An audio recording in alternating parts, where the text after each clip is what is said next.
Good morning बच्चों। तो आज का हमारा टॉपिक है संधारित्रों के संयोजन की तुल्यधारिता ज्ञात करना।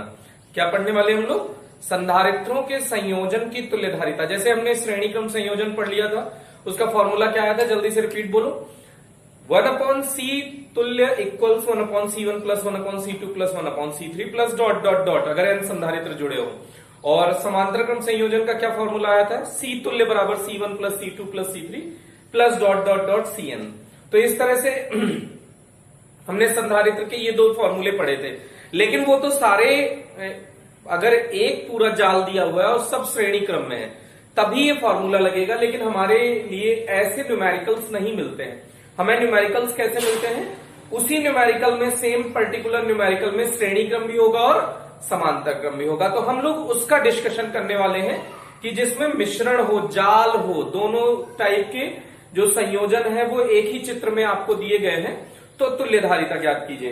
तो इसके लिए पहले आप एक बात समझिए कि जैसे आपने 10वीं में प्रतिरोधों से संबंधित श्रेणी क्रम संयोजन, समांतर क्रम संयोजन और उसके तुल्य प्रतिरोध ज्ञात किए थे, सेम वैसा ही कुछ है। तो एक बार इसका एक अच्छा सा जाल बनाते हैं अपन। मतलब यहां से अगर हम ऐसे ढेर सारे संधारित्र लगा रहे हैं, ऐसे मान लीजिए इसमें से ब्रांच निकल गई, ये है, ये है, ये है, यहां ब्रांच निकल गई, ये ब्रांच निकल गई, ये ब्रांच निकल गई, ये। अब उसके बाद यहां से ये ब्रांच आके इस ब्रांच को आके इनसे मिला दिया। फिर यहां से एक ब्रांच निकल गई है, फिर ये ब्रांच गई, ये ब्रांच किसमें मिल गई? मान लेते हैं कि एक ब्रांच यहां से निकली है। ऐसे हम एक अजीब सा डायग्राम लेने की कोशिश कर रहे हैं। अब मान लीजिए इसमें भी ऐसे ब्रांचेस हो सकती हैं।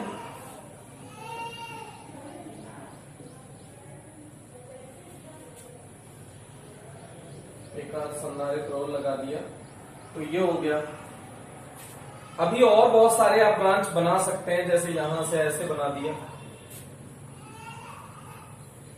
ये ढेर सारे संधारित्र। चलिए यहीं से जोड़ देते हैं। मान लो इसी में और आप जोड़ना चाहते हो तो ऐसे हमने एक अजीब सा जाल लिया है। अगर आप इस जाल में और कुछ प्रोसीड करना चाहें तो मान लीजिए कि यहां से, मान लीजिए ऐसे आपने जोड़ दिया है। तो ऐसा कुछ आपने अगर जोड़ दिया है तो ये A बिंदु है बेटा और ये B बिंदु है। ये A और B के मध्य हमको तुल्यधारिता ज्ञात करनी हो तो सबसे पहले काम क्या करते हैं बेटा? जैसे इसमें ये समझिए कि संधारित्र है, आवेश है, तो रास्ते पर चलते हैं। जैसे आप मान लीजिए कि घर से निकले तो आपको बहुत सारे रास्ते मिलेंगे, 2 रास्ते, 3 रास्ते। तो आपको जिस बिंदु पर एक से अधिक रास्ते मिलेंगे, मान लीजिए आप किसी अज्ञात जगह जा रहे हैं, तो आप क्या करोगे? किसी से पूछ लोगे। लेकिन अगर आपको बताने वाला कोई नहीं है तो आप क्या करोगे? दोनों रास्तों पे चल के देखना पड़ेगा। तो मान लेते हैं कि A बिंदु से आप चलिए, तो A बिंदु से देखिए यहां तक पहुंचे। अब यहां के बाद आपके पास 2 रास्ते हैं, तो दोनों पे चलिए और दोनों को सॉल्व करिए। तो दोनों पे चलिए मतलब यहां से यहां चले तो एक ही संधारित्र है। इसको सॉल्व करने में क्या है? इसकी अगर धारिता C है तो C ही रहेगी। लेकिन इस पे चलिए आप, तो इस पे देखिए यहां से यहां तक चले, फिर उसी रास्ते से वापस आइए। फिर ये जहां से जहां तक आप जाए उतने रास्ते को साफ करते चले जाएं। साफ करने का मतलब उस पर सिर्फ एक संधारित्र शेष बचना चाहिए। तो मान लीजिए यहां से यहां तक गए, एक ही संधारित्र लगाया, तो इस पे वापस आइए। वापस यहीं तक आएंगे तो 2 संधारित्र मिलेंगे और दोनों संधारित्र किसमें लगे हैं बेटा? श्रेणी क्रम संयोजन में लगे हैं। तो यहां दोनों के लिए श्रेणी क्रम संयोजन का फॉर्मूला लगा दीजिए, C इंटू C। 2 संधारित्र के लिए हमने पढ़ा था C1 C2 upon C1 plus C2। ये बहुत काम आने वाला फॉर्मूला है बेटा, तो इसको आप एकदम अच्छे से दिमाग में सेट कर लीजिए। तो C1 C2 बटे C1 प्लस C2, तो C इंटू C बटे C प्लस C, तो C स्क्वायर अपॉन 2C। एक C ऊपर नीचे से कट गया तो C/2 आ गया। अब देखिए ये 2 संधारित्र ना होके इसे आप एक संधारित्र मान सकते हैं C/2 धारिता का। ओके, अब ये C/2 और C किसमें है बेटा? समांतर क्रम में है। दिख रहा होगा, यहां से यहां तक और यहां से यहां तक। इस प्रथम संधारित्र, प्रथम और द्वितीय संधारित्र के प्रथम प्लेट को एक बिंदु पर और द्वितीय प्लेट को अन्य बिंदु पर संयोजित किया गया। तो इन दोनों को सॉल्व कर लीजिए, तो C और C/2 अगर समांतर क्रम में है तो सीधे जुड़ जाएंगे बेटा। तो जुड़ जाएंगे तो C प्लस C/2 क्या हो जाएगा, 3C/2 क्या हो जाएगा, 3C/2। अब बेटा यहां से देखिए, यहां से आप यहां तक आए, इतना गंदा जाल था उसको हमने सॉल्व करके 3C/2 फाइनल रिजल्ट पे पहुंच गए। अब देखिए यहां से आपके पास 3 रास्ते हैं, यहां से आपके पास 3 रास्ते हैं। तो पहले आसान आसान रास्तों पर चलिए, उनको सॉल्व करिए। तो सबसे आसान रास्ता हमको दिख रहा है, ये ऊपर वाला है भाई।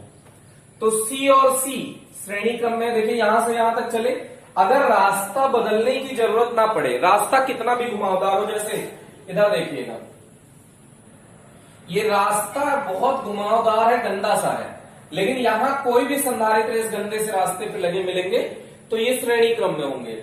लेकिन अगर रास्ते में ब्रांच निकल गई, जैसे यहां से मान लो 2 रास्ते हैं, इधर से होते हुए गया है, एक ये होते हुए यहां आया है, तो बोलो ये वाला शॉर्टकट है, ये वाला लेकिन लंबा है, लेकिन दोनों रास्ते यहीं से निकले हैं। तो ये रास्ता और ये रास्ता, ये दोनों रास्ते समांतर क्रम में होंगे बेटा।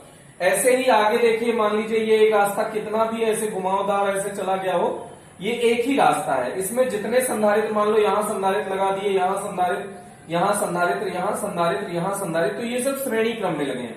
लेकिन अगर इसी से दूसरा रास्ता है, वो भी खूब गंदा सा है, तो उसमें भी खूब सारे संधारित्र लगे हैं। तो ये भी देखिए, यहां से 2 रास्ते और दोनों यहां जाके मिल रहे हैं, मिलना जरूरी है। तो ये पूरे संधारित्र श्रेणी क्रम में है और ये दूसरे वाले सभी संधारित्र श्रेणी क्रम में है। तो श्रेणी क्रम और समांतर क्रम सबसे मेन है पहचानना। श्रेणी क्रम कब तक होगा बेटा, जब तक रास्ते में कोई परिवर्तन ना आए, रास्ता एक बना रहेगा तो श्रेणी क्रम संयोजन होगा।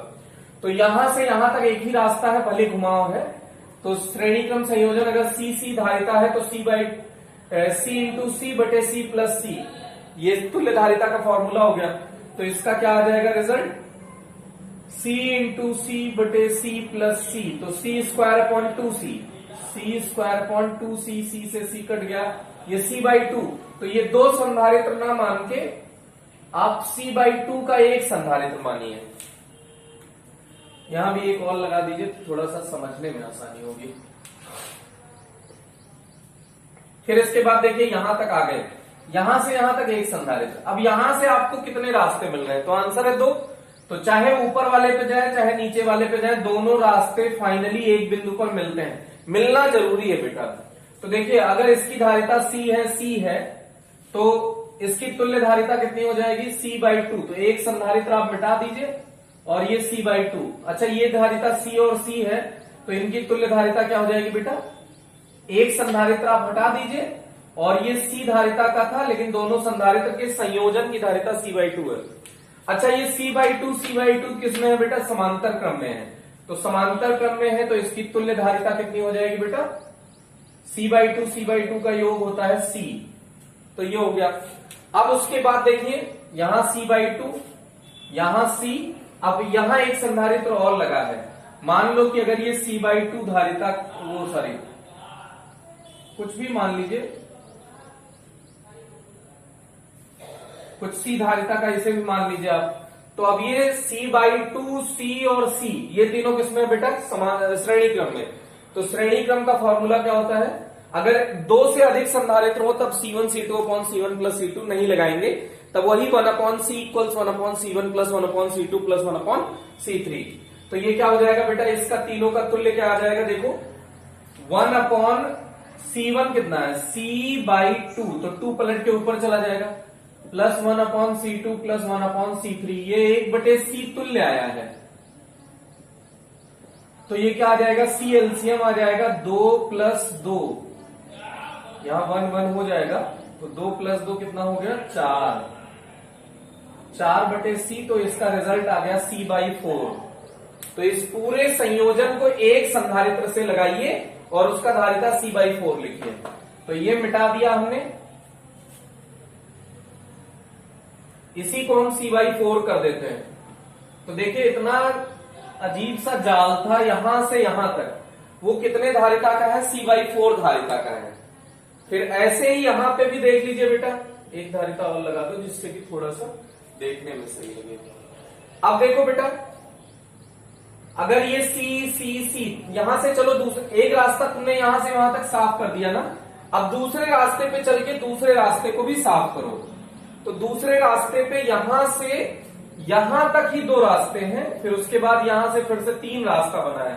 तो किसी एक रास्ते पे, चाहे यहां से यहां तक आप एक रास्ते पे चल लो, चाहे यहां से यहां तक एक रास्ते पे चल लो, वो आपकी मर्जी है। तो चलो इस रास्ते को साफ कर लेते हैं, ये थोड़ा सा इजी दिख रहा है।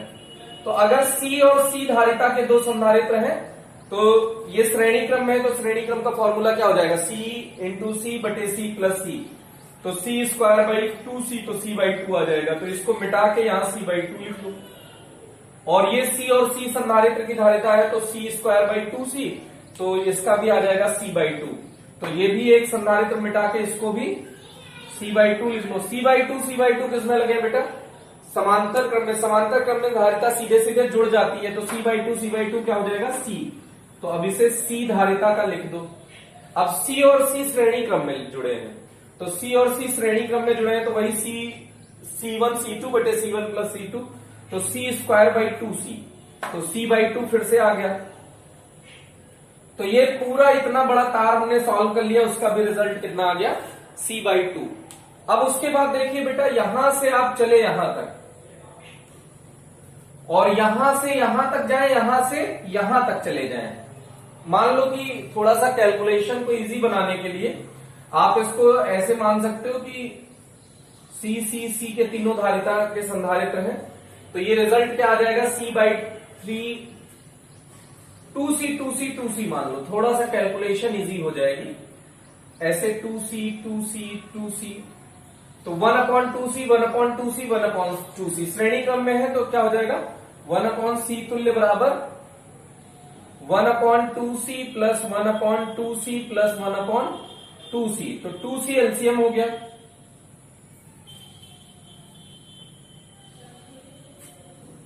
थ्री सी मानो, 3C में थोड़ा सा कैलकुलेशन और आसान हो जाएगी बेटा। तो 1/3C 1/3C 1/3C, तो 3C एलसीएम हो गया, 1 + 1 + 1 3 हो गया। पलट दीजिए, 1/C तुल्य मिला है ना बेटा, तो C तुल्य पलट के क्या हो जाएगा, C तुल्य क्या हो जाएगा पलट के 3C/3, तो 3C/3 का रिजल्ट आ गया C। तो ये तीनों का मिला के कितने धारिता का लगा हुआ है, C धारिता का। तो C धारिता का 1 लगा दीजिए यहां पे। ये सिर्फ समझाने के लिए बता रहे हैं, इसीलिए अपने मन से कोई भी यहां पे संधारित्र ले रहे हैं हम। तो फिर से देख लो, 3C के 3 संधारित्र फिर से लगे, तो उसका भी रिजल्ट आ जाएगा C। तो ये भी कितने धारिता का लगा है बेटा, C धारिता का। C और C किसमें है बेटा, समांतर क्रम में है, तो C और C का रिजल्ट, ये भी C तो C और C का रिजल्ट कितना आ जाएगा, C समांतर क्रम में है तो सीधे सीधे जुड़ जाएंगे, तो 2C। तो ये 2C आ गया। मान लो ये भी 2C का रहा हो, सिर्फ समझने के पॉइंट ऑफ व्यू से बता रहे हैं, इसीलिए धारिता अपने मन से ले रहे हैं। 2C का समांतर क्रम क्या हो जाएगा, 2C × 2C upon 2C + 2C 4C। C से C कैंसिल आउट हो गया, 2 से 2, तो यह आ गया C। तो इतने बड़े जाल जो आपने देखा उसका भी रिजल्ट कितना आ गया बेटा, C। तो यहां पे ये पूरा लगा दीजिए C धारिता था। अब C और C/2 समांतर क्रम में है, तो रिजल्ट क्या आ जाएगा, 3C/2। इसका रिजल्ट इसका दोनों का मिला के कितना आ जाएगा बेटा, 3C/2। अब देखिए इतना बड़ा जाल था, इसको भी हमने कितना सॉल्व कर लिया, 3C/2। ओके, अब यहां पे देखिए, अगर ये 2C के रहे हो, तो 2C का श्रेणी क्रम संयोजन है, तो 2C × 2C upon 2C 4C हो गया। C से C कैंसिल आउट हो गया, 2 से 2 गया, तो ये C आ गया। तो इन दोनों का कितना आ जाएगा, यहां से देखिए 3 रास्ते हैं बेटा, एक रास्ता यहां से यहां तक। अच्छा, इसके बीच में कोई संधारित्र नहीं लगा है, तो ये सारे बिंदु एक बिंदु पर माने जा सकते हैं बेटा, यहीं पे। ओके, क्योंकि चालक तार है बेटा। तो 2C का कितना आ गया रिजल्ट? C। तो एक संधारित्र ये C धारिता का लगा दीजिए यहां पे, दोनों का रिजल्ट लगा दिया बेटा। दो संधारित्र, उसके दोनों का रिजल्ट कितना आया? C। तो दोनों की जगह हमने एक धारिता संधारित्र की लिख दी C। अब इसके बाद इसकी भी C है, इसकी 4C कितने हैं? 1 2 3 4 5, इन सब की 5C मान लो आप।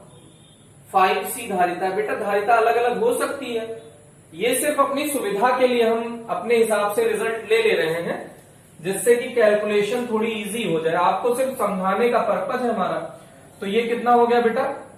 1/5C plus 1/5C plus 1/5C plus 1/5C plus 1/5C। तो ये 5 बार जुड़ गया। 1/C तुल्य श्रेणी क्रम का यही फॉर्मूला होता है, ये सभी श्रेणी क्रम में लगे हैं। तो इनको सॉल्व कर रहे हैं, तो ये एलसीएम ले लिया। 5C ऊपर हो गया 1 प्लस 1 प्लस 1, 5 बार तो 5 आ गया। तो C तुल्य कितना आ जाएगा बेटा? 5C/C, वो सॉरी 5। तो 5 से 5 कैंसिल आउट हो गया, C आया रिजल्ट। तो ये जो आपको इतना बड़ा जाल दिख रहा है, ये कितने धारिता का संधारित्र लगा है? C धारिता का। तो इसकी जगह हम कितना लिख देते हैं बेटा? ये 5 संधारित्र न मान के एक संधारित्र C धारिता का लगा हुआ है। अब बेटा आप देखो, तीनों समांतर क्रम में दिख रहे होंगे, तो तीनों समांतर क्रम में है जब, तो C का समांतर क्या हो जाएगा? जुड़ जाएंगे, तो 3C। तो यहां से यहां तक का इसको मिटाइए और सीधे सीधे लिख लीजिए 3C। ये C का नहीं है, 3C का है। अब देखो बेटा, ये दोनों किसमें जुड़े हैं? श्रेणी क्रम संयोजन में। तो पहले अब देखो, यहां से यहां तक एक ही है, फिर दो रास्ते हैं। अब दोनों को भी तो सॉल्व करो। यहाँ एक ही संधारित्र है, यहाँ दो संधारित्र, तो पहले इसका तुल्य निकाल लो।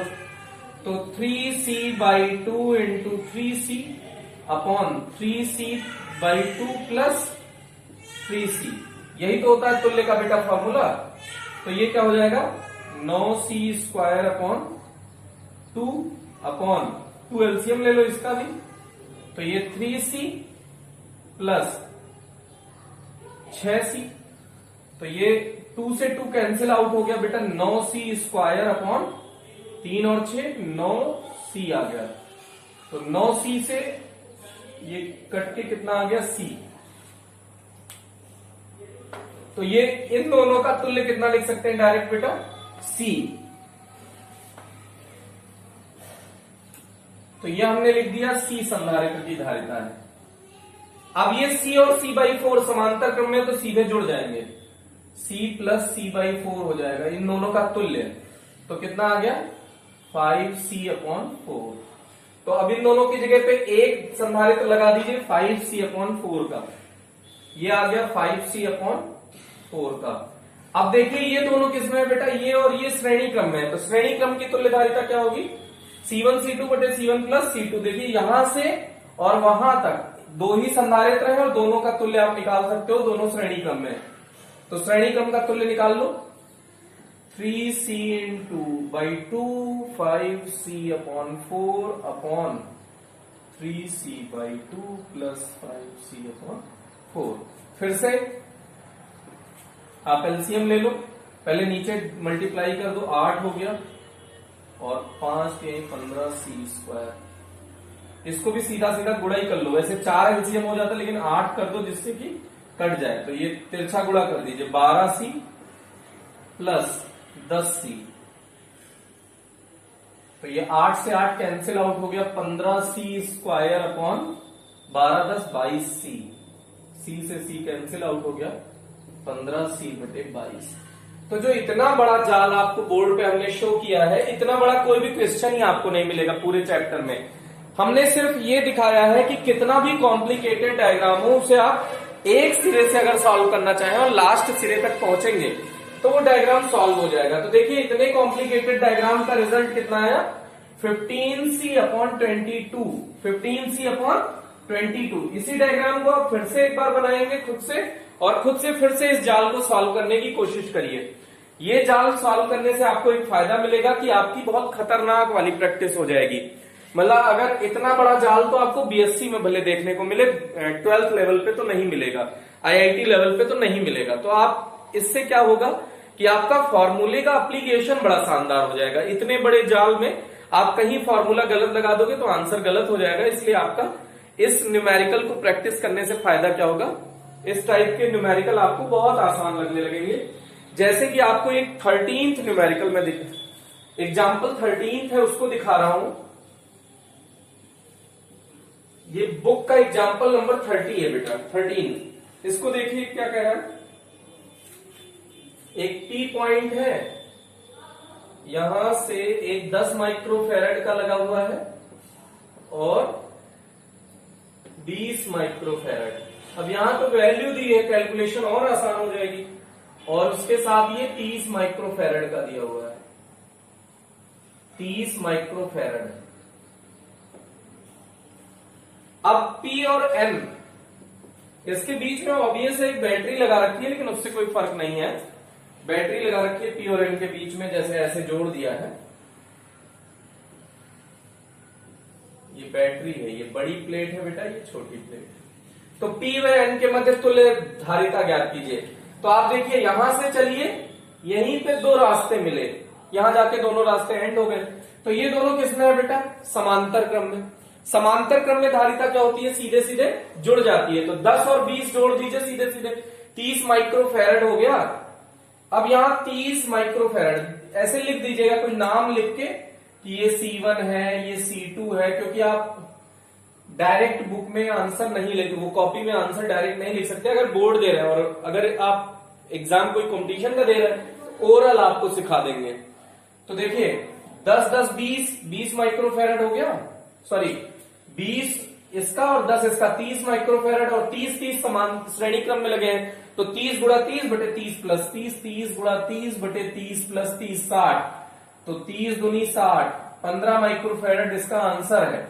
लेकिन अब इतना छोटा आप ऐसे बुक में, वो कॉपी में आप सॉल्व नहीं कर सकते अगर बोर्ड दे रहे हैं तो बोर्ड दे रहे हैं तो इसके लिए थोड़ा सा सिंप्लीफाई कर लीजिए तमीज से। तो लिखिए कि C1 व C2 समांतर क्रम में है।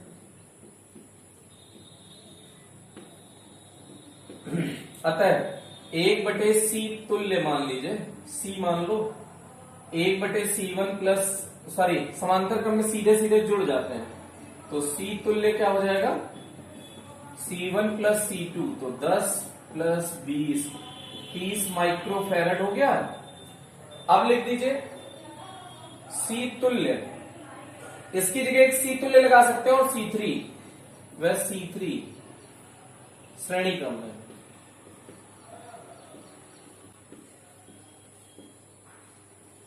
अतः दो संधारित्र लगे हैं तो दोनों के लिए वही वाला फॉर्मूला लगा सकते हैं, C PN के बीच में डायरेक्ट लिख दिया, C तुल्य इंटू C3 अपॉन C तुल्य प्लस C3। ये फॉर्मूला हो गया बेटा। C तुल्य कितना आया है, 30 इंटू 30 अपॉन 30 प्लस 30। तो ये हो गया 30 इंटू 30, रहने दीजिए, सॉल्व करने में आसानी हो जाएगी। ये 60 हो गया, 30 दूनी 60 और 2 से कट जाएगा तो 15 माइक्रोफेरेड। ये थोड़ा सा सिस्टमेटिक सॉल्व कर दिया हमने। तो इस टाइप का कैलकुलेशन आपको बड़ा इजी लगेगा अगर आप पहले वाला जाल आप अच्छे से सीख चुके होंगे।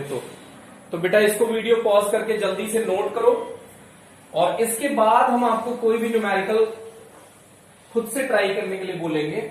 देखिए नेक्स्ट न्यूमेरिकल आपको खुद से ट्राई करना है। थोड़ा सा देखने में बड़ा लग सकता है आपको, लेकिन है बड़ा सिंपल सा। जल्दी से बेटा कॉपी पेन उठाओ, जल्दी से खुद से सॉल्व करो। तो 40 माइक्रोफेरेड, और जल्दी से कमेंट बॉक्स में अपना आंसर लिखो, जल्दी से fast. 60 microfarad, 60 microfarad, 60 microfarad diagram मेरा एंड हो कि आपका आंसर आ जाए, इतना शानदार स्पीड बनाइए। ये 40 के बाद ब्रांच निकली हुई है, एक पे लगा हुआ है 10 माइक्रोफैरड और यहीं से एक लगा हुआ है फिर से 10 माइक्रोफैरड, और ये पॉइंट आपको मिला बी, ये पॉइंट आपको मिला ए। तो ए और बी के मध्य तुल्य धारिता ज्ञात करनी है। फास्ट आंसर दीजिए आप, बहुत तेजी से दीजिए आंसर, फिर हम इसके आगे चर्चा करते हैं। बहुत जल्दी से फास्ट आंसर आप दीजिए। तो आई होप आपने इसका आंसर फाइंड कर लिया होगा। तो देखिए आंसर कैसे आएगा, 60 60 60 तीनों किसमें लगे हैं, श्रेणी क्रम में। तो खट से इसको यहां से यहां तक का एक जाल, मतलब यहां से यहां तक को तो कोई रास्ता आपको दिखा नहीं, यहां से दो रास्ते हैं बेटा। तो ये 60 60 60, तो 1/c कुछ मान लीजिए, इसको आप दे दीजिए नाम C1 C2 C3। तो 1/C1 plus 1/C2 plus 1/C3, 1/60 plus 1/60 plus 1/60, या 3/60, या 1/20। ये 1/c आया है, तो c क्या हो जाएगा बेटा 20 माइक्रोफैरड। तो इतने संधारित्र की जगह पे एक संधारित्र आप लगा सकते हो 20 माइक्रोफैरड का। तो आप ऐसे समझ लीजिए कि यहां से यहां तक का ये पूरा 20 माइक्रोफैरड है, यहां से यहां तक का। अब उसके बाद इन दोनों को देखिए समांतर क्रम में है, तो समांतर क्रम में सीधे सीधे धारिता जुड़ जाएगी। तो C4 हो गया और C5, तो C डैश निकाल लीजिए, ये दोनों लिख दीजिएगा भाषा में। C4 और C5 समांतर क्रम में है, तो C4 प्लस C5 हो जाएगा C डैश। तो ये कितना आ जाएगा 10 प्लस 10 20 माइक्रोफैरड डायरेक्ट आ गया बेटा, 20 माइक्रोफैरड। अब 20 माइक्रोफैरड 20 माइक्रोफैरड, देखिए एक रास्ते पे 20 माइक्रोफैरड, दूसरे रास्ते पे 20 माइक्रोफैरड, दोनों किसमें है, समांतर क्रम में। तो सीधे सीधे समांतर क्रम वाला क्या होता है, जुड़ जाता है।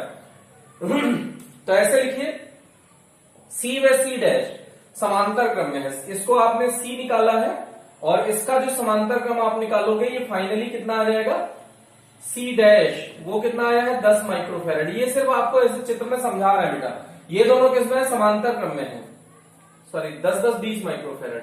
तो 20 20 माइक्रोफैरड समांतर क्रम में है, तो C डबल डैश क्या हो जाएगा C प्लस C डैश। तो ये कितना हो गया 20 plus 20, 20 plus 20 40 microfarad.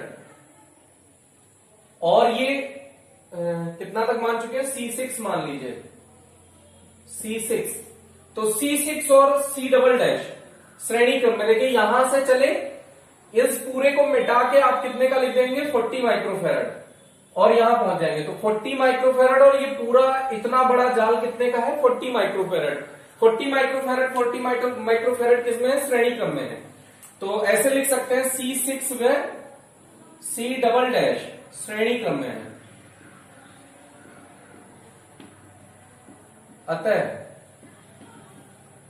C triple dash क्या हो जाएगा C double dash plus C6, वो sorry into C6 upon C double dash plus C6, C1 C2 बटे C1 प्लस C2।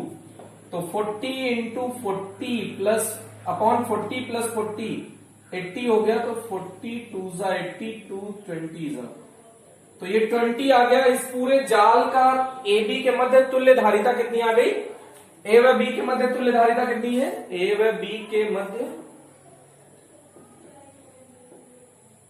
तुल्य धारिता कितनी आ गई बेटा, C ट्रिपल डैश 20 माइक्रोफैरड।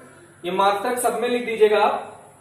तो 20 माइक्रोफैरड इस पूरे जाल का आपको वो मिल गया धारिता। इसी में एक पार्ट और पूछ रहा है कि यदि ए व बी के मध्य 100 वोल्ट की बैटरी जोड़ दें तो आवेश कितना प्रवाहित होगा। तो ए और बी के मध्य 100 वोल्ट की बैटरी आपको जोड़नी है, यहां से 100 वोल्ट की ये बैटरी जोड़नी है, तो आवेश कितना प्रवाहित होगा। तो यदि V इक्वल 100 वोल्ट तो Q इक्वल CV होता है, Q equal C triple dash है यहाँ पे into V। C triple dash कितना है 20, और ये कितना है 100, लेकिन 20 माइक्रोफैरड है, तो 10 की घात -6 लिख दीजिए, 1 2 3 जीरो हट जाएगा, तो 2 इंटू 10 की घात -3 कूलाम। तो ये क्या हो जाएगा? 2 मिली कूलाम बेटा, 2 मिली कूलाम इसका आंसर हो गया। कितना आवेश प्रवाहित होगा इसमें पूरे में? 2 मिली कूलाम का आवेश प्रवाहित होगा। तो देखिए इसका आंसर आपने फाइंड कर लिया होगा। देखिए दोनों आंसर सही है या गलत है। अच्छा, इसमें फॉर्मूला के कारण मिस्टेक नहीं होनी चाहिए भाई, क्योंकि फॉर्मूला बड़ा सिंपल है, 2 ही फॉर्मूला है। तो ये आप कमेंट में मत बताइएगा कि फॉर्मूले के कारण मिस्टेक हो गई। तो आप इसमें कैलकुलेशन मिस्टेक हुई है, कौन सी ब्रांच में हुई है या कहां पे हुई है, क्या फाइंड करने में कैलकुलेशन मिस्टेक हुई है, उसको आप कमेंट में जरूर लिखें, जरूर कमेंट करें। इससे पता चलेगा आपको कि जब नेक्स्ट कभी आप देखना चाहेंगे कि आपने क्या मिस्टेक करी थी, तो उस कमेंट सेक्शन को आप खोल सकते हैं उस वीडियो के, तो आपको ये पता चल जाएगा जब आपने इस टाइप का न्यूमेरिकल किया था कभी, तो आपने ये मिस्टेक करी थी। तो ये बहुत फायदेमंद होता है बेटा आपके लिए। तो इसके बाद नेक्स्ट न्यूमेरिकल देखिए, थर्ड न्यूमेरिकल। ये बड़ा अच्छा न्यूमेरिकल है। इसके लिए आपको पहले व्हीट स्टोन सेतु समझना पड़ेगा। ये व्हीट स्टोन सेतु का पूरा कॉन्सेप्ट आपको हम अगले चैप्टर के बाद वाले चैप्टर 6th चैप्टर में पढ़ाएंगे। उसका रीजन है वहां पे व्हीट स्टोन सेतु सीधे सीधे दिया गया है। तो व्हीट स्टोन सेतु समझ लीजिए बेटा कि अगर मान लीजिए कि इसके 4-5 टाइप के डायग्राम होते हैं, वो कहीं भी आ जाए तो आप ये पक्का समझ लेना ये व्हीट स्टोन सेतु है, लेकिन चेक करिएगा तभी बताइएगा। तो देखिएगा,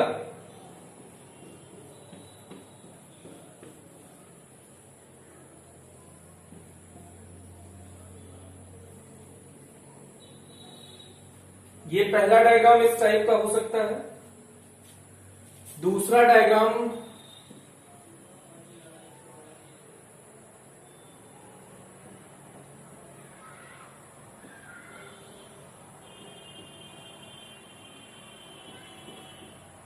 इस टाइप का भी हो सकता है, तीसरा डायग्राम इसी में जो पॉपुलर है व्हीट स्टोन के लिए,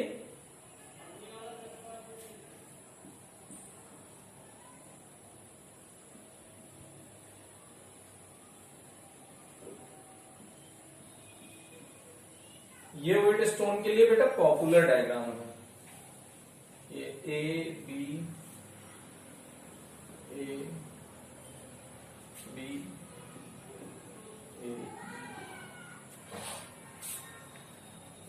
जो सबसे कम पॉपुलर है, ये देखो तीनों पॉपुलर है, सबसे ज्यादा पॉपुलर ये है, फिर ये है, फिर ये है, लेकिन जो इसमें कोई ध्यान ही नहीं देता वो है ये वाला डायग्राम व्हीट स्टोन का। यहां पे बेटा सब लोग कंफ्यूज हो जाते हैं, तो आप इसको जरा सा देखिएगा।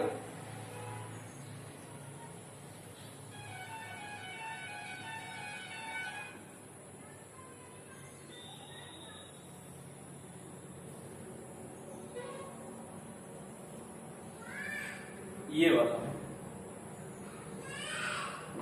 अब आपको ये जानकर बड़ी हैरानी होगी कि ये चारों डायग्राम एक ही हैं। बेटा ये चारों डायग्राम एक ही है अगर आप इसे ठीक से देखें तो। देखिए भैया, ए से यहां से कितने, इसी को थोड़ा सा स्टाइलिश बना दीजिए। देखिए ए से ऐसे ऐसे लाइन खींच दीजिए, तो ए से ऐसे ऐसे लाइन खींच दिया। इस लाइन पे ये जो ऐसे जाके गया, इसको ऐसे लाइन खींच के संधारित्र लगा सकते हो। ये जो ऐसे गया है, मतलब ऐसे गया है, इसको ऐसे बना के संधारित्र लगा सकते हो। देखो इस साइड की मैचिंग हो गई कि नहीं। ऐसे ही बीच वाला, तो बीच वाला दिख ही रहा है। ये जो ऐसे गया है, इसको ऐसे एक लाइन बनाइए, वहां संधारित्र लगा दीजिए, और यहां से एक लाइन ऐसे बना के यहां संधारित्र लगा दीजिए। देखिए दोनों कॉपी करिए, सेम है कि नहीं है। सबसे पॉपुलर डायग्राम ये है, फिर ये है, इसको नहीं सॉरी, सबसे पॉपुलर ये है, फिर ये है, फिर ये है, और ये सबसे कम पॉपुलर है। मतलब इसको कोई जानता ही नहीं है लगभग कि ये व्हीट स्टोन है। लेकिन यहां सबसे ज्यादा मिस्टेक होती है कि ये डायग्राम देके आपको तुल्य धारिता ज्ञात करा ली जाती है और आप गलत कर देते हैं। तो कुल मिला के ये आप कई टाइप के, इस टाइप के बहुत सारे न्यूमेरिकल करेंगे तो आपसे आप फेमिलियर हो जाएंगे। ये तो पूरा डेरिवेशन ही है इसका, तो ये आप इसमें भी फेमिलियर रहेंगे। ये थोड़ा सा मैच भी करा सकते हैं, लेकिन ये थोड़ा सा अच्छा है ये चारों सेम। तो पहले आप ये मैच कराइए कि ये दोनों सेम आपको दिखा या नहीं दिखा। नहीं दिखा तो अब तो तुरंत कमेंट सेक्शन में बताएं कि क्यों नहीं दिखा। आप इसी को सोचिए। देखो बेटा, ए से यहां कुछ मान लो पी क्यू, ये है बेटा पी क्यू। तो ए से पी में एक संधारित्र लगा है ना, ए से पी में एक संधारित्र लगा है, ए से क्यू में एक संधारित्र लगा है, ए से क्यू में एक संधारित्र लगा है, पी से बी में एक संधारित्र लगा है, क्यू से बी में एक संधारित्र लगा है, और पी क्यू पर भी तो एक संधारित्र लगा है। तो ये दोनों सेम हो गए या नहीं हुए? अरे बोलो भाई, कमेंट करो। इसके बाद बोलो, इसको देखो बेटा जल्दी से। अब इसको समझना, इसको आंखों से महसूस करो बेटा, देखो दिमाग लगाओ, इस तार को खींच के इधर करो जरा, समझिएगा। नेक्स्ट दूसरे कलर से हम दिखा रहे हैं, इस वायर ए को खींचा, यहां किया, ये ए यहां आ गया, इसे महसूस करो कि ये नहीं है। अब ऐसे ही आप देखो बी को पकड़ो और पलट के इसको ऐसे रख दो, पलटो जरा जल्दी से, या आपको पी क्यू दिखेगा अगर आप पलट ले गए तो। देखो ये जैसे ही पलटोगे ये बीच में आ जाएगा ना, पी क्यू बीच में आ जाएगा ना, ये दोनों इधर चला जाएगा। देखना बेटा, हम आपको ब्लू कलर से दिखा रहे हैं, ये और ये त्रिभुज जब पलटोगे तो इधर भी तो त्रिभुज ही बन जाएगा, ये, और बी खींच दोगे तो इधर बन जाएगा। अब ये वाला एक संधारित्र पी और क्यू के बीच में, इसके बीच में एक संधारित्र लगा दीजिए। तो अगर यहां से इरेज करके हम आपको दिखाते हैं, देखिए घूरिएगा बेटा, इसी को पलट के यहां भेज दिया है, समझिएगा, ये पलटे और वहां पलट के भेज दिया। अब जरा इसको थोड़ा सा ऐसे सीधा करो, ट्विस्ट करो, देखो सेम डायग्राम है या नहीं है। घूरो जल्दी से, घूरो, सेम डायग्राम आपको दिखा कि नहीं दिखा? एपी के बीच में एक लगा है, ए क्यू के बीच में एक लगा है, पी से क्यू में एक लगा हुआ है, सीधा देखिए, और पी से बी में एक लगा हुआ है, और क्यू से बी में एक लगा हुआ है। देखिए सेम डायग्राम आपको दिखा कि नहीं दिखा? ये संधारित्र लगा हुआ बेटा। तो ये भी, ये तीनों तो हमने मैच करा दिया आपको कि ये तीनों सेम है। अब उसके बाद देखिएगा, इसको फिर से बना देते हैं वापस से कि ये ऐसा था, ये ऐसा था बेटा, ये अंदर ले आइए। ये सिर्फ और सिर्फ कंफ्यूज करने के लिए इतना कॉम्प्लिकेटेड डायग्राम इसे कर दिया जाता है। ये बहुत ही पॉपुलर डायग्राम है, मतलब ये वाला कम पॉपुलर है, लेकिन इस टाइप के न्यूमेरिकल बड़े पॉपुलर है। तो ये तीन हो गए, 1 2 3 आपको व्हीट स्टोन जैसा दिख रहा है, ये नहीं दिख रहा होगा तो इसको समझाने की कोशिश करते हैं। ये है P, ये है Q, समझने की कोशिश करो बेटा। पहले इसको ऐसे बनाओ, A यहां बना दो, B उस साइड में बना दो, P और Q बीच में है, कहीं हमने P यहां बना दिया और Q यहां बना दिया। अब जोड़ना शुरू करो, देखो ये पॉइंट A है तो ये भी तो A ही है, ये A कह लो, ये B है तो यहां B कह सकते हो कि नहीं कह सकते हो, एक ही बात है बेटा, अगर चालक तार लगा हुआ है तो।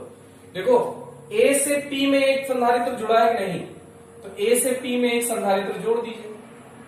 A से Q में, A के साथ सीधे Q में जुड़ा हुआ है, A से Q में एक संधारित्र जोड़ दीजिए। P से Q में एक जुड़ा हुआ है कि नहीं जुड़ा हुआ है, जल्दी जल्दी बोलो भाई। और Q से B में, Q से B में भी एक संधारित्र जुड़ा हुआ है, और P से B में एक संधारित्र जुड़ा हुआ है, P से B में एक संधारित्र जुड़ा हुआ है। देखिए डिट्टो यही, ये दोनों सेम हो गया कि नहीं हो गया बेटा? घूरो जल्दी से, ये बहुत इंपॉर्टेंट डायग्राम्स है, इसको अगर आप अच्छे से समझ लेंगे तो व्हीट स्टोन से रिलेटेड प्रॉब्लम बिल्कुल चुटकियों में आपसे लगेगी। ओके, एक बार इसे देख लीजिए। तो अगर इसकी धारिता C1 है, इसकी C2 है, इसकी C3 है, इसकी C4 है, तो व्हीट स्टोन सेतु का सिद्धांत क्या है बेटा कि अगर C1 भाग C2, C1 का अनुपात ले C2 के साथ, तो C3 का अनुपात C4 के साथ ले, तो ये दोनों रिजल्ट आपको बराबर मिलने चाहिए। फिर से देख लीजिएगा, C1 बटे C2 equal C3 upon C4 कर दें, अगर ये दोनों बराबर आ जाए, जैसे ये 1 माइक्रोफेरेड है तो 2 माइक्रोफेरेड, तो 1 बटे 2 आ गया, तो ये 2 माइक्रोफेरेड है, ये 4, तो 2 बटे 4, ये भी 1 बटे 2 हो गया। तो ये P बटे Q बराबर R बटे S दिख रहा है या नहीं दिख रहा है? तो इसका अगर ये ऐसा है तो ये PQ भुजा जो है ये बेकार भुजा है, इसमें से कोई भी धारा, कोई भी आवेश प्रवाहित नहीं होगा। तो ये सिर्फ लल्लू बनाने के लिए आपको दिया, बेवकूफ बनाने के लिए दिया है, इसका कोई काम नहीं है। तो ये मिटा दीजिएगा तुरंत। तो अगर ये मिटा दे तो देखो इसको, इसमें से कोई भी आवेश प्रवाहित नहीं होगा, तो आवेश प्रवाहित नहीं होगा। अब ए बी के मध्य तुल्य धारिता ज्ञात करनी है। C1 C2 श्रेणी क्रम में है, इसका क्या हो जाएगा C1 C2 बटे C1 plus C2। C3 C4 श्रेणी क्रम में है, तो C3 C4 बटे C3 प्लस C4, और ये दोनों आपस में समांतर क्रम में, इनको जोड़ दीजिए, आंसर ले लीजिए। तो लेकिन शर्त यही है बेटा, P बटे Q बराबर वो C1 बटे C2 बराबर C3 बटे C4 होना चाहिए। जैसे यहां पे ये C1 मान लीजिए, ये C2 हो गया, ये C3 हो गया, ये C4 हो गया, तो C1 बटे C2, C1 बटे C2 अगर C3 बटे C4 के बराबर हो गया तो ये बेवकूफ बनाने के लिए PQ भुजा दी हुई है। अब देखो बेकार भुजा है, तो यहां से यहां तक एक तार है दोनों श्रेणी क्रम में, यहां से यहां तक एक तार है दोनों श्रेणी क्रम में, और यह आपस में समांतर क्रम में है। फिर से यही कहानी यहां भी है बेटा, ये C1 है, ये C2 है, ये C3 है, ये C4 है, तो C1 बटे C2 बराबर C3 बटे C4 है, तो ये बेकार में लगा है बेवकूफ बनाने के लिए। तो अब C1 C2 श्रेणी क्रम में है, C3 C4 ये भी श्रेणी क्रम में है, जब इन दोनों को सॉल्व कर लेंगे तो ये आपस में समांतर क्रम में है। ऐसे यहां पे देखिए, ये है C1, ये है C2, ये है C3, ये है C4, तो C1 बटे C2, C1 बटे C2 बराबर C3 बटे C4, अगर ये है तो ये बेकार भुजा है, ये सिर्फ आपको बेवकूफ बनाने के लिए दिया। तो देखिए ए बी के मध्य ए बिंदु यहां मान लीजिए, और इसको थोड़ा सा सीधा कर लीजिए तो ज्यादा समझ में आएगा। तो यहां से यहां तक देखिए, ये दोनों श्रेणी में C1 C2 और C3 C4 श्रेणी में, तो इनका तुल्य क्या आ जाएगा, जो आप जैसे फॉर्मूला लगा के सॉल्व करते हैं। तो पहले इस टाइप का ये हमने बताया कि व्हीट स्टोन है, लेकिन व्हीट स्टोन को डायरेक्ट कभी ऐसे डायग्राम देखा आपने कि ये कुछ बना हुआ है और खट से आपने व्हीट स्टोन लगा दिया, तुरंत गलत हो जाएगा बेटा आंसर। जब तक आप ये चेक ना कर लें कि C1 बटे C2 बराबर C3 बटे C4, इनके साथ लेना है, इनके साथ, तो अगर ये अनुपात बराबर है तब इससे कोई आवेश प्रवाहित नहीं होगा। ये व्हीट स्टोन सेतु की संतुलन अवस्था कहलाती है, ये व्हीट स्टोन सेतु की संतुलन अवस्था कहलाती है। तो संतुलन अवस्था में ऐसा होगा बेटा। तो ये चारों डायग्राम है, इसमें से एक हम इसी को सॉल्व कर देते हैं, और आप किसी में भी ऐसा कोई मान दिया जाएगा तो आप ये समझ लीजिएगा कि सेम ही है। तो जैसे इसमें दिया गया है, आपको मान दिया है 5 माइक्रोफेरेड, 5 माइक्रोफेरेड, 2 माइक्रोफेरेड, ये दिया है 10 माइक्रोफेरेड। मान दिया रहेगा लेकिन बेटा उसका कोई फायदा नहीं है। 10 माइक्रोफेरेड, फिर ये दिया है 4 माइक्रोफेरेड। ये मान दिए हैं बेटा, अब इनको सबसे पहले क्या करो, C1 बटे C2, C1 बटे C2 निकालो। तो C1 बटे C2 कितना आ गया, 5 बटे 10, तो 1 बटे 2 आ गया। अब इसी तरह से C3 अपॉन C4 निकालो, 2 बटे 4, 1 बटे 2, समीकरण नंबर 2। तो समीकरण 1 व 2 से, ये तरीके से ऐसे करना है आपको, C1 बटे C2 बराबर C3 बटे C4। अतः व्हीट स्टोन सेतु संतुलन में है, अतः व्हीट स्टोन सेतु संतुलन में है, अतः PQ भुजा से कोई भी आवेश प्रवाहित नहीं होगा। अब इसके बाद इतना भाषा लिखने के बाद आप इसे सॉल्व कर लीजिएगा। ओके, तो आप देखिए, अगर इसमें से कोई भी आवेश प्रवाहित नहीं होगा तो जो ये 5 है, ये 10 है, ये 2 है, ये 4 है, तो 5 और 10 श्रेणी क्रम में है।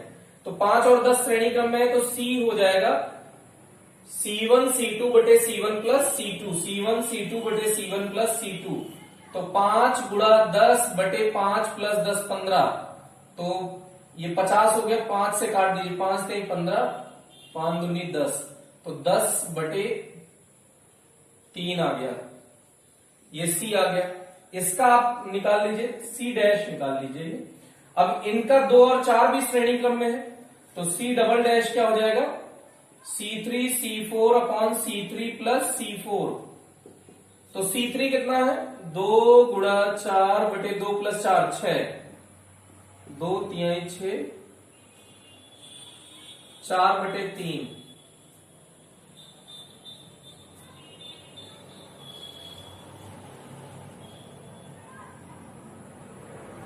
तो अब इन दोनों को जोड़ दीजिए, ये दोनों समांतर क्रम में है, सी डबल डैश, सी और सी डबल डैश समांतर क्रम में है, सी और सी डबल डैश समांतर क्रम में है, तो सी व C dash C double dash समांतर में है। अतः C equals C dash plus C double dash, C कितना आया बेटा, C डैश 10/3 प्लस 4/3, तो 14/3, ये आपका आंसर आ गया बेटा, 14/3 माइक्रोफैरड। तो इस टाइप का 3-4 न्यूमेरिकल हमने बताया कि आप कैसे करेंगे, वो आप कर लेंगे। ओके,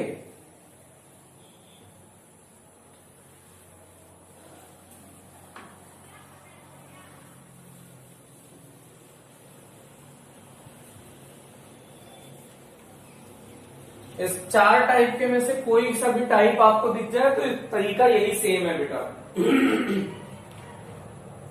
फिर उसके बाद देखिएगा आपको नेक्स्ट न्यूमेरिकल इस टाइप का हो सकता है 6 माइक्रोफैरड और 12 माइक्रोफैरड। ये 6 माइक्रोफैरड है और यहां इसके साथ 12 माइक्रोफैरड है। इनसे क्या लगा हुआ है, एक ई विद्युत वाहक बल की बैटरी से जोड़ देते हैं। अगर इसके सिरों पर 2 वोल्ट विभवांतर है, 6 माइक्रोफैरड के सिरों पर 2 वोल्ट विभवांतर है, तो बैटरी जो ई है उसका ईएमएफ या वोल्टेज ज्ञात करना है।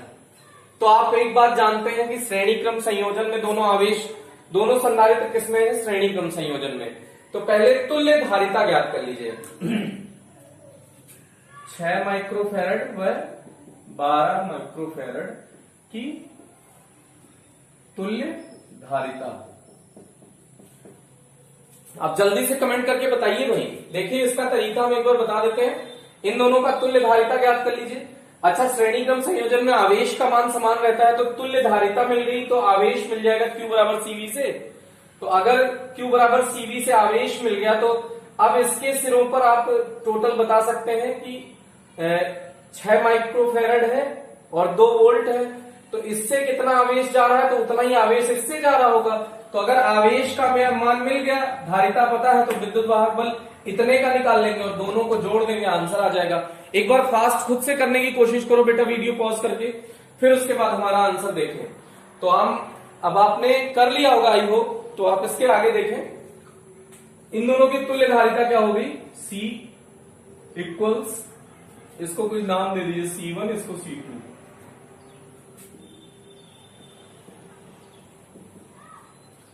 छह इंटू 12, 6 प्लस 12 18 हो गया, 4 माइक्रोफैरड। ये पूरा 4 माइक्रोफैरड हो गया। अब हम जानते हैं कि 4 माइक्रोफैरड की कुल धारिता है। अब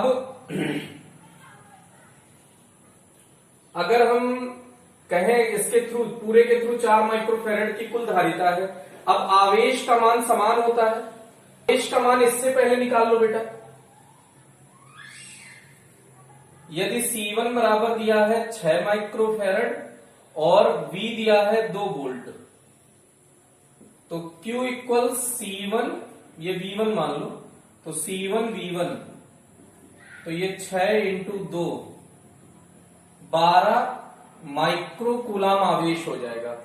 अब 12 माइक्रोकूलाम आवेश है, धारिता पता है, तो यहां पे जो इसके सिरों पर भी, यहां पर भी आवेश कितना होगा, इसके लिए भी आवेश कितना होगा, 12 माइक्रोकूलाम। अगर 12 माइक्रोकूलाम आवेश पता है, धारिता आपने, अच्छा तुल्य निकालने की कोई जरूरत ही नहीं थी सर, बिल्कुल तुल्य निकालने की कोई जरूरत नहीं थी। इससे आपको ये मिल गया आवेश कितना है और वही आवेश इसके थ्रू होगा, तो इसकी कोई जरूरत नहीं थी। तो आप देखिए C2 इक्वल्स दिया है 12 माइक्रोफैरड, V2 ज्ञात करना है और Q दिया है 12 माइक्रोकूलाम। तो Q इक्वल्स CV, तो V equals Q by C। Q कितना है 12/12, 1 वोल्ट आ गया बेटा। अब यहां से यहां तक अगर 1 वोल्ट है तो टोटल कितना आ जाएगा 3 वोल्ट। तो E इक्वल्स क्या हो जाएगा V1 plus V2, V1 plus V2, तो 2 प्लस 1 3 वोल्ट। ओके, यहां से ये 3 वोल्ट आ गया, इसको आप चेक कर लीजिए एक बार। फिर नेक्स्ट देखिए, जैसे ही क्वेश्चन बोर्ड पर लिखा जाए वीडियो पॉज करो, फास्ट खुद से करने की कोशिश करो। अगर आप आज का लेक्चर कंप्लीट कर लेते हैं, अपने मन से ढेर सारे न्यूमेरिकल्स लगा लेते हैं, तो आप ये समझ लीजिए कि धारिता के प्रॉब्लम आपको खत्म हो जाएंगे। धारिता से संबंधित जो तुल्य धारिता निकालनी होती है, ऐसे प्रॉब्लम आपसे बिल्कुल आसान हो जाएंगे आपके लिए। 3, 6 और 9 ये दिया हुआ है बेटा। 3 माइक्रोफेरड, 6 माइक्रोफेरड और 9 माइक्रोफेरड श्रेणी क्रम में संयोजित है, तो तुल्य धारिता। तो 1/C तुल्य बराबर क्या हो जाएगा 1/C1 plus 1/C2 plus 1/C3, 1/3 plus 1/6, 1/9, यही शायद दिया है, एक बार बोल देते हैं। 3 माइक्रोफेरड, 6 माइक्रोफेरड, 9 माइक्रोफेरड, तो ये 9 एलसीएम हो जाएगा, नहीं 18 एलसीएम हो जाएगा।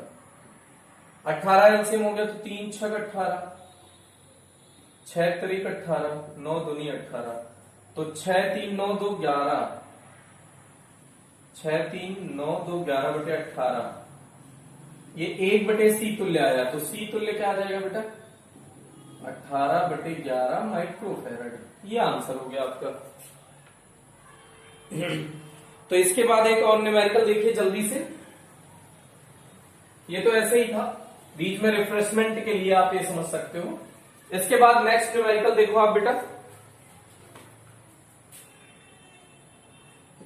2 3 5, 2 माइक्रोफेरड, 3 माइक्रोफेरड, 5 माइक्रोफेरड। अब ये आपको बेवकूफ बनाने के लिए न्यूमेरिकल दिया गया है।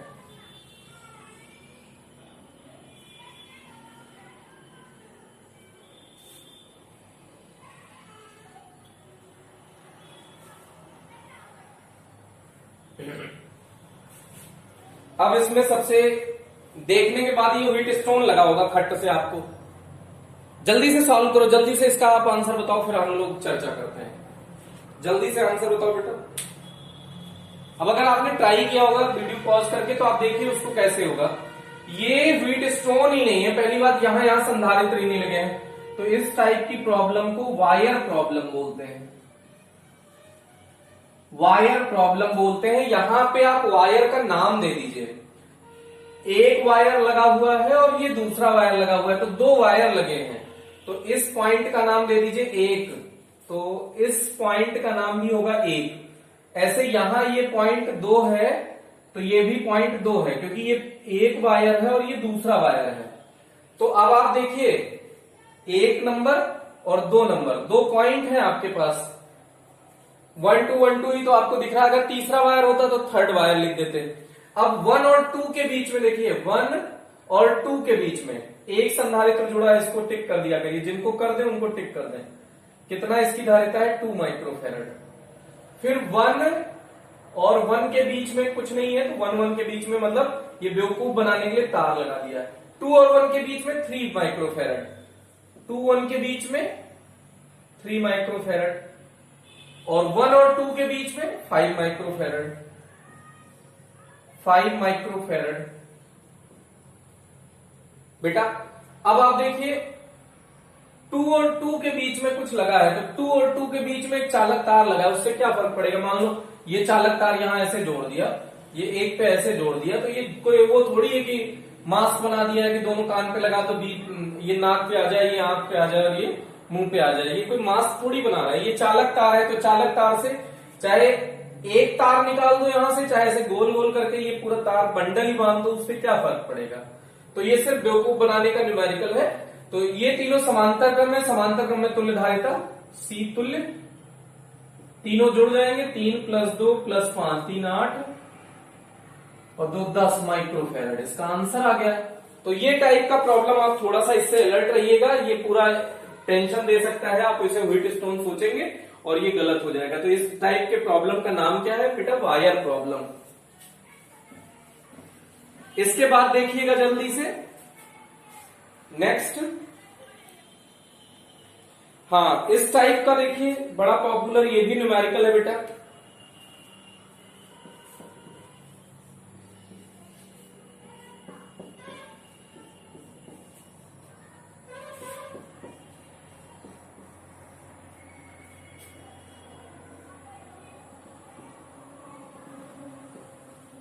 सभी की धारिता सी सी सी सी सी सी माइक्रोफैरड है। ए व बी के मध्य तुल्य धारिता ज्ञात कीजिए। तो ये इन्फिनाइट तक इसका वो है वायर। अब इसके मध्य ए बी के मध्य जल्दी से तुल्य धारिता ज्ञात करो।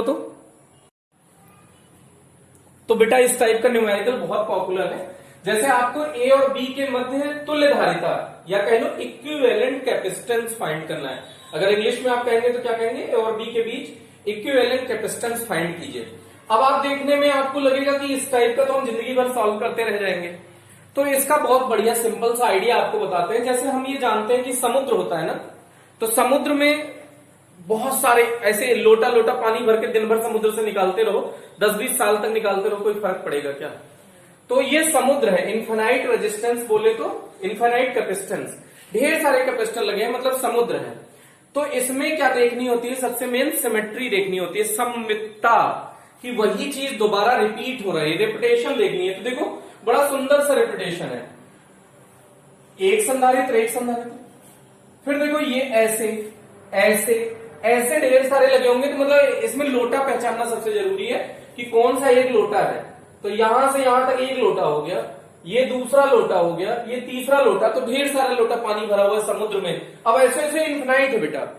तो अगर इन्फिनाइट में से, इतने बड़े समुद्र में से एक लोटा पानी निकाल लो, इसको निकाल लो, तो क्या ये पॉइंट ए और बी नहीं दिख रहा है तुमको?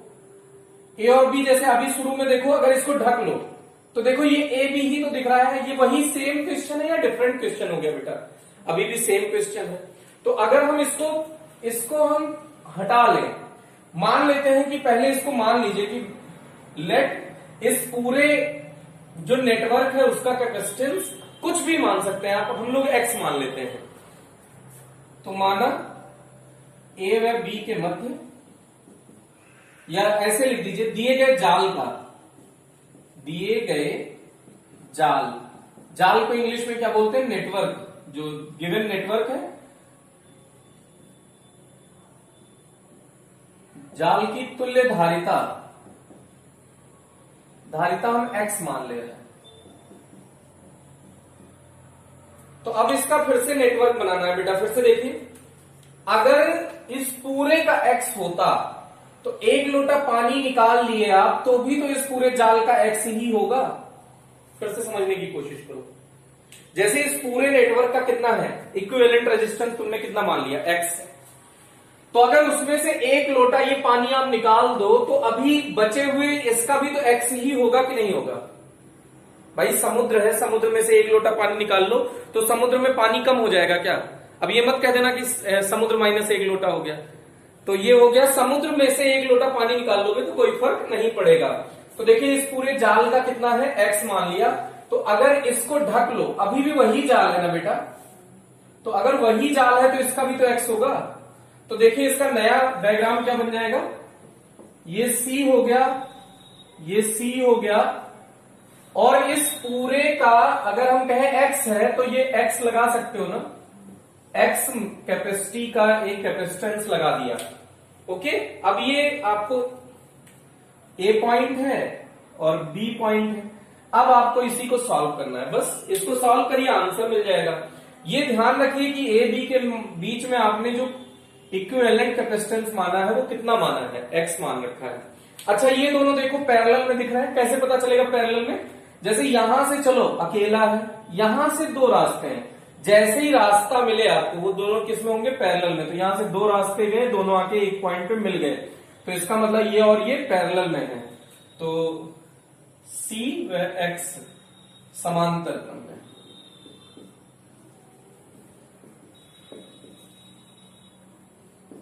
अतः सी डैश क्या हो जाएगा, C plus X, C plus X, इसे इक्वेशन 1 मान लें। तो इसकी जगह पे हम सी प्लस एक्स का एक नया कैपेसिटेंस बना सकते हैं। देखो इसको हटा दो तो ये दोनों मिला के सी प्लस एक्स ही तो था, तो हमने इसको लिख दिया सी प्लस एक्स। ये किसके इक्वल है बेटा, सी डैश के।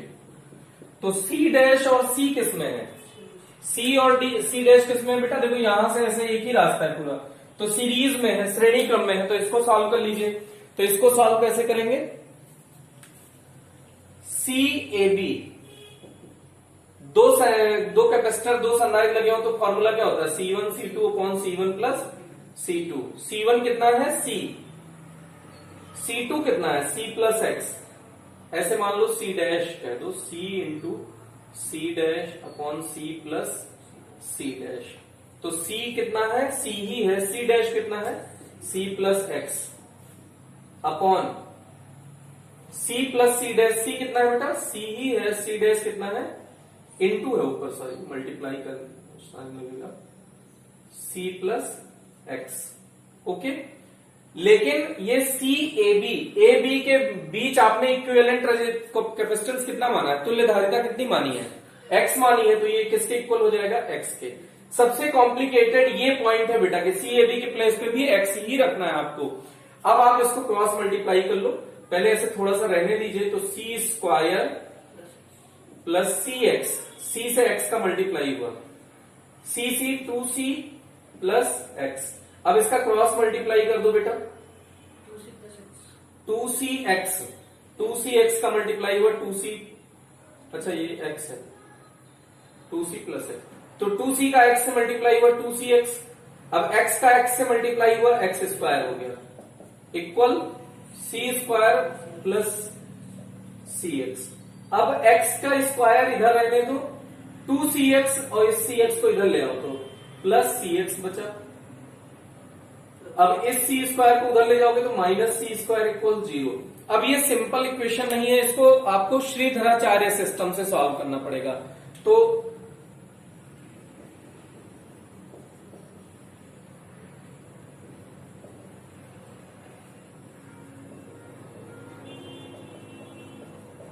पहले इसको ऐसे ax square plus bx plus c बराबर 0 से तुलना कर लीजिए, कंपेयर करना है बेटा। तो a के प्लेस पे कितना लिखा हुआ है 1, b के प्लेस पे कितना लिखा हुआ है c, और c के प्लेस पे माइनस सी स्क्वायर। ये a b c की वैल्यू अगर मिल गई तो श्रीधराचार्य का फॉर्मूला होता है x equals minus B plus minus under root B square minus 4ac upon 2a। ये श्रीधराचार्य का फॉर्मूला होता है अगर आपको क्वाड्रेटिक इक्वेशन, ये क्वाड्रेटिक इक्वेशन है और इसके रूट फाइंड करने हो। प्लस माइनस का मतलब एक पॉजिटिव रूट होगा एक निगेटिव रूट होगा। तो माइनस फॉर्मूले का है b की वैल्यू रखो c, plus minus under root b की वैल्यू रखो तो c स्क्वायर हो गई, माइनस 4a की वैल्यू है 1 इंटू c की वैल्यू है माइनस सी स्क्वायर अपॉन 2 इंटू ए की वैल्यू है 1। ये फॉर्मूले में वैल्यू रखा है बेटा, अगर कोई कंफ्यूजन हो तो आप पूछ सकते हैं। तो माइनस सी प्लस माइनस, देखो सी स्क्वायर और माइनस माइनस प्लस हो जाएगा 4c स्क्वायर, तो ये हो गया 5c स्क्वायर अपॉन 2। अब थोड़ा सा स्पेस कम है बेटा, तो थोड़ा सा उधर हम यूज कर रहे हैं स्पेस, तो देख लीजिएगा यहाँ पे साइड में थोड़ा सा इतना ही इरेज करना है। तो क्या आ गया बेटा, x इक्वल्स कितना आ गया माइनस सी प्लस माइनस सी स्क्वायर तो बाहर चला जाएगा, अंडर रूट में 5 बचा c अपॉन 2। अच्छा, कभी भी कैपेसिटी निगेटिव नहीं हो सकती बेटा, तो यहां पे ये निगेटिव वाला रिजेक्ट हो जाएगा, क्योंकि कोई भी धारिता, क्या कभी बाल्टी अपने अंदर से पहले ही, मतलब पानी ऐसा थोड़ी हो सकता है कि पानी रखो फेंक दे, मतलब उसकी कैपेसिटी निगेटिव का मतलब वो रख ही नहीं पा रही, उल्टा फेंक रही है, तो वो निगेटिव हो गई। तो क्या बाल्टी कभी ऐसा कर सकती है कि वो फेंकने लग जाए? नहीं, वो या तो जीरो, बहुत छोटी बाल्टी होगी तो भी थोड़ा सा पानी रखेगी, और अगर उसका लेवल प्लेन हो जाएगा तो जीरो पानी रखेगी, लेकिन जीरो से कम पानी कैसे रखवाओगे उसके पास? तो उसकी कैपेसिटी कभी निगेटिव नहीं हो सकती। तो यहां पर निगेटिव साइन रिजेक्ट करने पर तो x के दो रूट है, x equals -c minus √5c/2, ये रिजेक्ट हो गया। रिजेक्ट क्यों हुआ, रीजन समझ लो बेटा, कि धारिता कभी ऋणात्मक नहीं होती, कैपेसिटी कभी निगेटिव नहीं होती।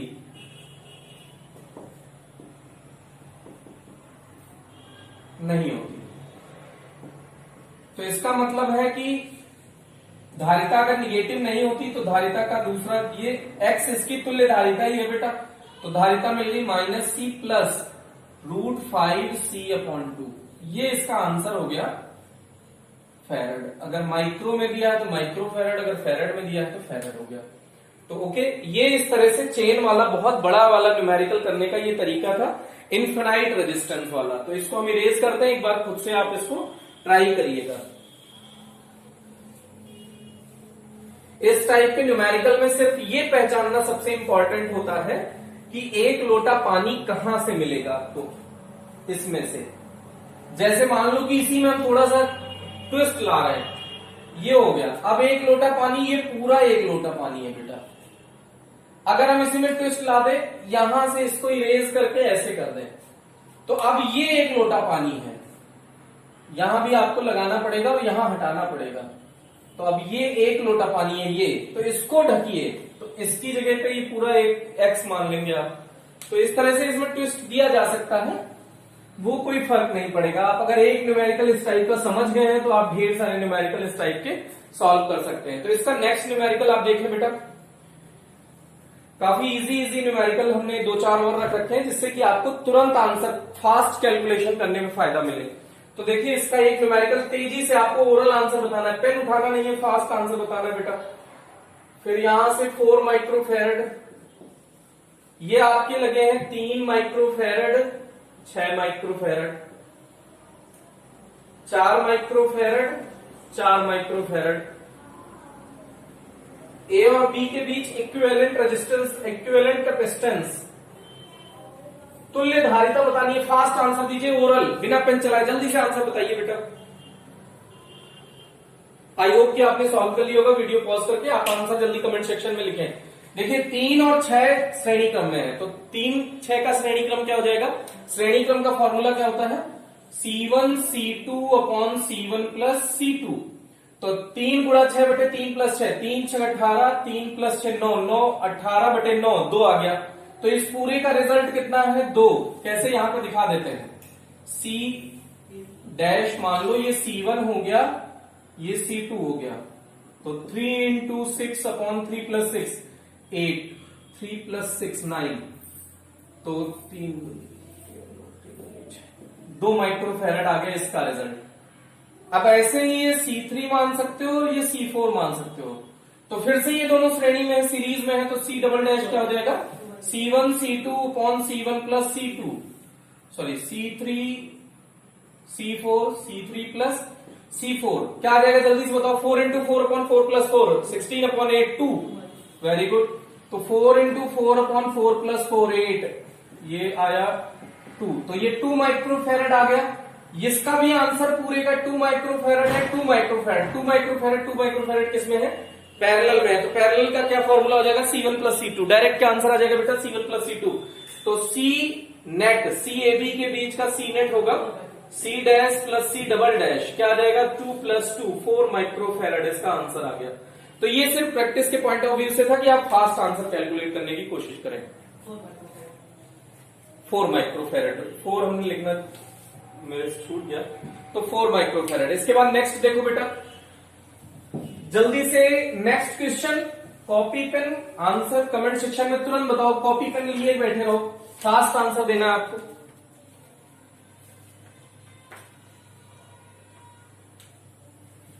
ये नेक्स्ट न्यूमेरिकल है बेटा, सारे 5 माइक्रोफैरड के हैं। सभी कितने माइक्रोफैरड के लगे हैं? 5 माइक्रोफैरड के सभी कैपेसिटर लगे हुए हैं। 5 माइक्रोफैरड के सभी कैपेसिटर लगे हुए हैं।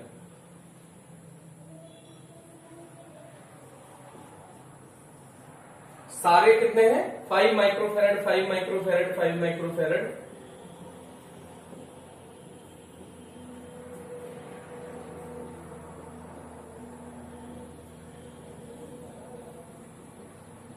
जल्दी से इक्विवेलेंट रेजिस्टेंस, इक्विवेलेंट कैपेसिटेंस बताओ बेटा, फास्ट, बहुत तेजी से आपको आंसर बताना है। जल्दी से बताने की कोशिश करो, वीडियो पॉज करो और देखो। अगर आपने कर लिया हो तो कमेंट सेक्शन में आंसर बताएं और देखें। देखो बेटा, ये फिर से व्हीट स्टोन है, और ये व्हीट स्टोन में कैसे है, फिर से आप इसको नाम दीजिए। ए, यहां तक व्हीट स्टोन है बेटा, बी डैश मान लीजिए और ये बी मान लीजिए। तो ए और बी डैश ये व्हीट स्टोन बना रहे हैं, ये पी क्यू है। कैसे पता चलेगा देखते हैं।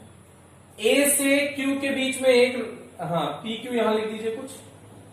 ए से पी में एक रेजिस्टेंस, एक कैपेसिटेंस लगाइए। ए से पी में एक लगा दो 5 माइक्रोफेरेड। ए से पी वाला हो गया, ए से क्यू वाला लगा दीजिए, ये भी 5 माइक्रोफेरेड है। फिर P से Q में एक लगाओ 5 माइक्रोफेरेड का, सारे कंप्लीट होने चाहिए 5 माइक्रोफेरेड।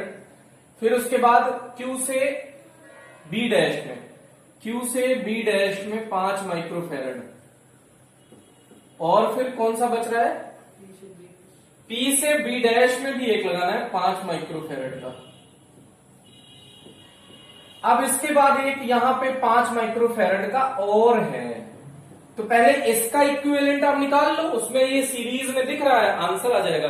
तो इसमें आप देखिए, पहले तो सबसे पहले C1, C2, C3, C4, C5 और ये C6 कुछ नाम दे दीजिए।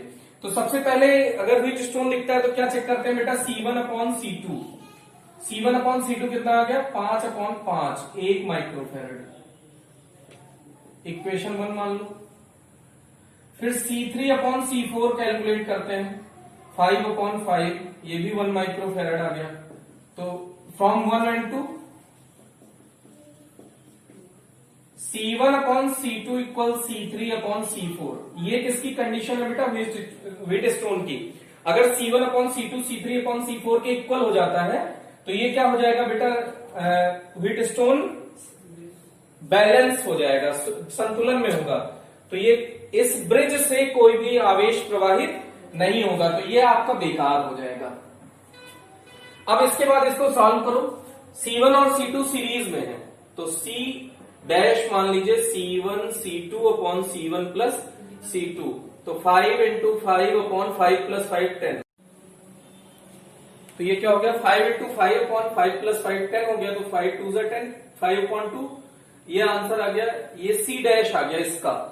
अब इन दोनों का भी इसी तरह से C डबल डैश क्या हो जाएगा, C3 C4/C3 प्लस C4 क्या हो जाएगा, 5 into 5/5 प्लस 5, ये हो गया 25/10।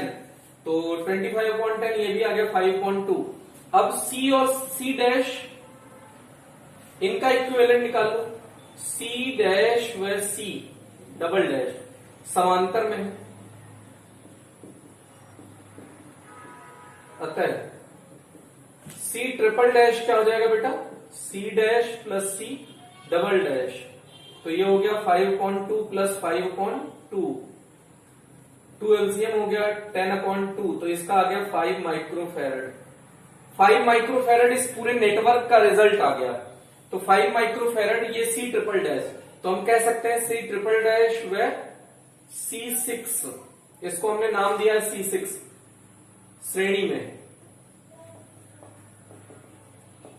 अतः CAB C triple dash into C6/C triple dash plus C6। C triple dash कितना है बेटा, 5 into 5 प्लस 5 प्लस 5, 25/10, ये आ गया 2.5 माइक्रोफेरेड। तो इस पूरे नेटवर्क का रिजल्ट क्या आ गया बेटा, 2.5 माइक्रोफेरेड। तो ऐसे ही बहुत सारे न्यूमेरिकल और करने हैं, तो आप कोशिश करें कि खुद से ट्राई करें, और जितने भी न्यूमेरिकल्स इससे रिलेटेड और हैं हम नेक्स्ट लेक्चर पे फिर इसका डिस्कशन करेंगे। तब तक आप इसको खूब अच्छे से जितने न्यूमेरिकल इस टाइप के दिखे वो खुद से सॉल्व करने की कोशिश करें। थैंक यू, आज के लिए इतना ही।